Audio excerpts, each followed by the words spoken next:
Welcome back. شیڈی صاحب, anchors کے حوالے سے بات ہو رہی تھی, آپ ایک اور ایگزامپل کو آپ کہہ رہے تھے, آپ کوٹ کرنا چاہیں گے اس حوالے سے؟ جی, میں کہہ رہا تھا کہ یہ میڈیا کے اوپر یہ اینکرز کے اندر ایک ڈیبیٹ چھڑی کہ اینکرز کا کیا رول ہونا چاہیے, اور میں نے دیکھا کہ جہاں بھی یہ اینکرز بیٹھے ہوئے تھے وہ سارے ایک ہی پوائنٹ آف ویو والے انہوں نے اکٹھے کرتے تھے, وہی 4 یا 5 لوگ اکٹھے ہو جاتے تھے, کبھی ایک چینل پہ کبھی دوسری چینل پہ, اور دوسرے باقی لوگوں کی دھجیاں اڑا دیتے تھے. تو یہ بھی تو زیادتی ہے نا کہ اگر آپ نے ایک ڈیبیٹ کرنی ہے تو اسٹرانگ پوائنٹ آف ویو جو آپ کے خلاف ہے اس کو بھی تو آپ اکوموڈیٹ کریں, مگر نہیں. اگر اکوموڈیٹ کرتے تو کرتے پتہ کیا تھے, 3 لوگ ایک قسم کے اور ایک لوگ کسی اور کو بلا لیا. مجھے ایک دفعہ بلایا انہوں نے کہ آئیے آپ بھی ہمارے ساتھ شامل ہو. میں نے کہا آپ نے 4 لوگ تو میرے خلاف بٹھائے ہوئے ہیں, آپ مجھے وہاں, مجھے تو اگر 40 منٹ کا پروگرام ہے مجھے تو 5 منٹ کی موقع ملے گا, باقی تو آپ باتیں کرتے رہیں گے. تو بلائیے نا 3 لوگ اور بھی میرے ساتھ بلائیے نا جو میرے پوائنٹ آف ویو کو سپورٹ کرتے ہیں, مگر نہیں. تو یہ بھی ایک اس قسم کا باعث بھی ہے اینکرز میں. اور اب جو اصلی سوال یہی ہے کہ اینکرز کی کوشش یہ ہونی چاہیے کہ تعلیم, علم, لاجک, ریشنالٹی, ماڈریشن, یہ ویلیوز ہیں, یہ عوام تک پہنچانی چاہیے. ٹیلی ویژن کا جو اینکرز اور یہ ٹیلی ویژن کیا چیز ہے, تعلیم کے ساتھ انٹرٹینمنٹ بھی ہونی چاہیے. صرف انٹرٹینمنٹ, اور وہ بھی لو ویلیو انٹرٹینمنٹ, مطلب یہ رول نہیں ہے ٹیلی ویژن کا. ہاں, یہ پیسے کمانے کا رول ضرور ہے کہ جنہوں آپ لڑائی جھگڑے کروا دیں ٹیلی ویژن کے اوپر اور سارے لوگ دیکھ لیں, مگر میں آپ کو بتاؤں یہ بھی لوگ تھکتے جا رہے ہیں اس چیز سے. اب آپ چینلز کو سوئچ کریں نا, ہر جگہ پہ ایک ہی بات ہو رہی ہوتی ہے, وہی 20 گٹے پٹے لوگ ہیں جو کہ کبھی ادھر بیٹھے ہوئے ہوتے ہیں کبھی ادھر بیٹھے ہوئے ہوتے ہیں. اب ہم نے سن کے ان کی ویوز تھک گئے. میں جہاں جاتا ہوں مجھے لوگ یہی کہتے ہیں کہ جی ہم تھکے ہوئے ہیں, کوئی اور لوگ آپ لوگوں کو نہیں ملتے بلانے کے لیے, اور میرے پاس جواب نہیں ہوتا. تو بات یہ ہے کہ ہمیں بھی سوچنا چاہیے کہ کس طریقے کے ساتھ ہم نے اس ٹیلی ویژن کو آگے لے جانا ہے. نالج, انفارمیشن اور نیشنل انٹرسٹ, یہ ساری چیزیں سامنے رکھنی چاہیے. سر صاحب, ایک جو بات آپ نے ابھی کہی اس پہ جو اینکرز کا ویو ہوتا ہے نارملی, وہ یہ ہے کہ جی آپ نے کہا جی کہ طالبان کے حوالے سے بات ہوتی رہی کہ جن کو ہیرو بنایا, گلوریفائی کیا, ان کے انٹرویوز چلائے. تو جب انٹرویوز چلائے تو اس وقت یہ بات کہی جاتی تھی کہ ان کے انٹرویوز کیوں چلا رہے ہیں, آپ ان کو گلوریفائی کر رہے ہیں. تو وہ یہ کہتے تھے کہ ہم ان کو انٹرویو کر رہے ہیں ان کا اصل چہرہ لوگوں کو دکھانے کے لیے کہ لوگ فیصلہ کریں کہ یہ کیا بول رہے ہیں. نہیں, مگر وہ اصل چہرہ تو نہیں تھا نا. نہیں, یہی تو میں آپ سے عرض کر رہا ہوں, وہ اصل چہرہ نہیں تھا. اصل چہرہ آپ کا کیا خیال ہے کہ طالبان عورتوں کو کوڑے نہیں مارتے تھے پہلے؟ کیا صرف وہ جو پہلی ایک ٹی وی چینل نے دکھا دی, وہ ایک 10 سیکنڈ کی 20 سیکنڈ کی فوٹیج دکھائی, تو اس سے پہلے سارے یہی کہتے تھے طالبان تو بڑے اچھے لوگ ہیں؟ کیا یہ ملتے نہیں تھے طالبان کو؟ ہمارے اینکرز یہ تو دندناتے پھرتے تھے سوات میں اپنے مائکس لے کے کہ جی یہاں تو لوگ کہتے ہیں کہ شریعہ آنی چاہیے, یہاں تو ڈیمانڈ ہی شریعہ کی ہے, یہاں تو اور کوئی بات ہی نہیں ہے. تو بات تو کچھ اور نکلی نا. تو وہ ان کا جذبہ تھا, وہ چاہتے تھے یہ بات, حقیقت فرق تھی. تو میں آپ سے یہ کہہ رہا ہوں کہ یہ جب کہتے تھے نا کہ ہم ان کی انٹرویوز دے رہے ہیں, دراصل ان کو سافٹ سوال پوچھتے تھے, ان کو سخت سوال پوچھتے نہیں تھے.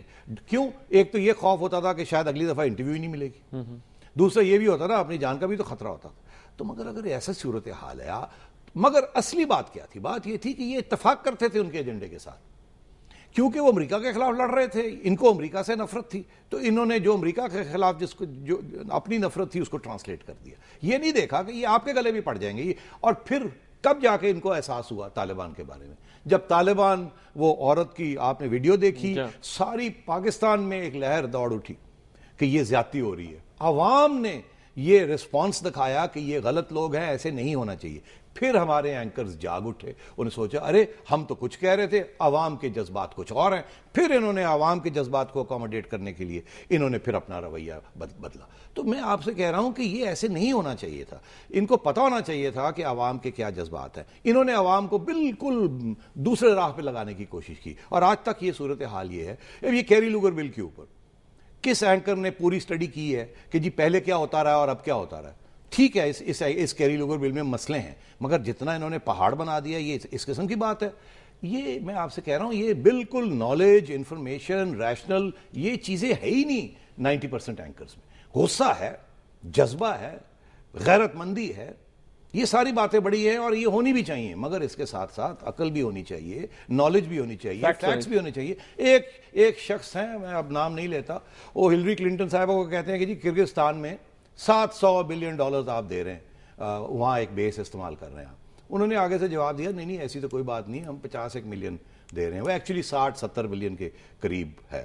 انہوں نے 10 گنا زیادہ بڑھا کے اور جھگڑا کر لیا ان کے ساتھ. بھئی اپنا ہوم ورک تو کر کے آئے, ہوم ورک تک نہیں کیا اور وہ تو شروع ہو گئے جناب بات کرنا. تو میں یہ کہہ رہا ہوں ہوم ورک کرنا چاہیے, جذبات سے فائدہ نہیں اٹھانا چاہیے, نالج سے, انفارمیشن سے. صاحب ایک جو چیز کہ جو دکھائی جاتی ہے ٹیلی ویژن کے اوپر, جس طرح کو ٹیررسٹ ہوتا ہے, اٹیک ہوتا ہے, انسیڈنٹ ہوتا ہے, تو اس کی جب لائیو فوٹیجز دکھائی جاتی ہیں, اس کے اوپر ابھی کچھ دن پہلے میڈیا مینیجرز ملے کراچی میں اور ایک کنسنسس ڈیولپ ہوا جی کہ جو لائیو فوٹیج ہے اگر اس کو بھی بڑے طریقے سے دکھایا جائے گا, میوٹیلیٹڈ باڈیز نہیں دکھائی جائیں گی. ہمارے میڈیا نے دکھائیں میوٹیلیٹڈ باڈیز, دنیا میں کہیں نہیں دکھائی جاتی میرے خیال میں میوٹیلیٹڈ باڈیز.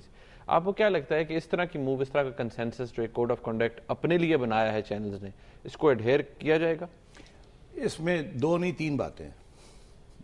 پہلی بات تو یہ ہے کہ یہ کوڈ آف کنڈکٹ ہے نا, والنٹری کوڈ آف کنڈکٹ. بڑی اچھی بات ہے کہ یہ لوگ اکٹھے ہوئے, انہیں احساس ہوا کہ ہم کچھ غلط کام کر رہے ہیں اور ہمیں کچھ ٹھیک کرنا چاہیے. بڑی اچھی بات ہے, کوئی نئی بات نہیں ہے.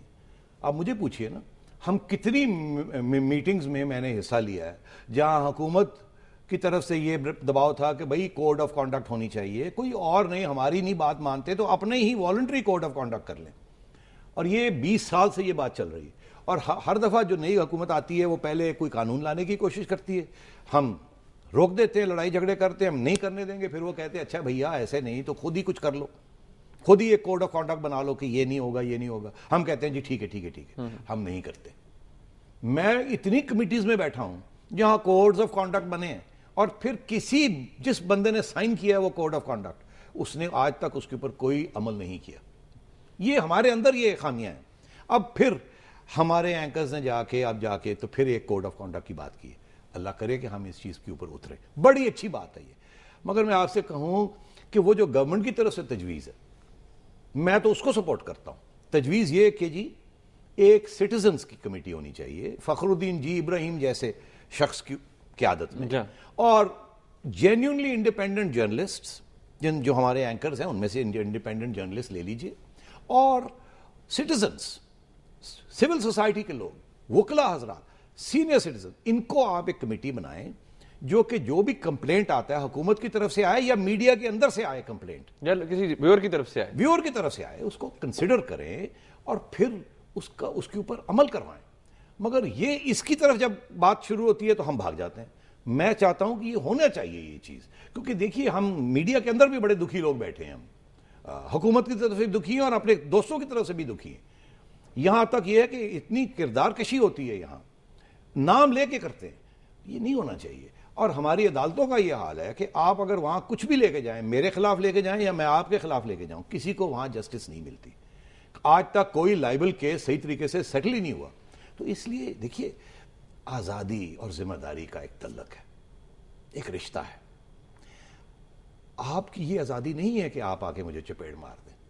اگر آپ چپیڑ ماریں گے تو پھر میں آپ کو چپیڑ ماروں گا. اس کا مطلب ہے کہ آپ کی آزادی اس حد تک, ایک حد ہے اس کی بھی, وہ حد یہ ہے کہ آپ کچھ کہہ سکتے ہیں مگر چپیڑ نہیں مار سکتے. چپیڑ ماریں گے تو قانون لاگو ہو جائے گا. بالکل.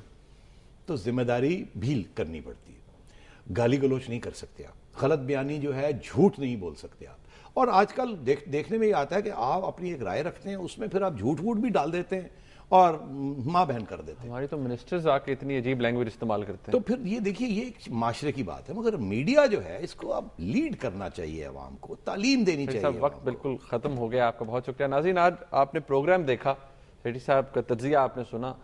جو بات یہاں پر جس پہ کنسنسس ڈیولپ ہوتا ہوا نظر آتا ہے وہ یہی ہے کہ جی ڈیفینیٹلی ایک کاؤنسل آف کمپلینٹس ہونی چاہیے. میڈیا کے اندر سے اگر لوگوں کو کمپلینٹس ہے, گورنمنٹ کے اندر سے کمپلینٹس ہے, تو انڈیپینڈنٹ لوگ ہونے چاہیے جو اس کو ایڈریس کریں کہ کیا یہ ٹھیک ہے, کمپلینٹ وائبل ہے, تو اس کے اوپر ڈیفینیٹلی کوئی ایکشن ہونا چاہیے. ہاں یہ بات کہ جی ہیڈ آف دا اسٹیٹ کے اوپر جب وہ ایک پولیٹیکل ہیڈ بھی ہے ایک پارٹی کا, تو اس کو مبرہ اس سے قرار دے دیا جائے کہ اس پہ کرٹیسزم نہ ہو, تو یہ بات تھوڑی سی انجسٹیفائڈ ہے. پروگرام دیکھنے کا بہت شکریہ. اس کا فیڈ بیک ہمیں ضرور دیجیے گا. اللہ حافظ.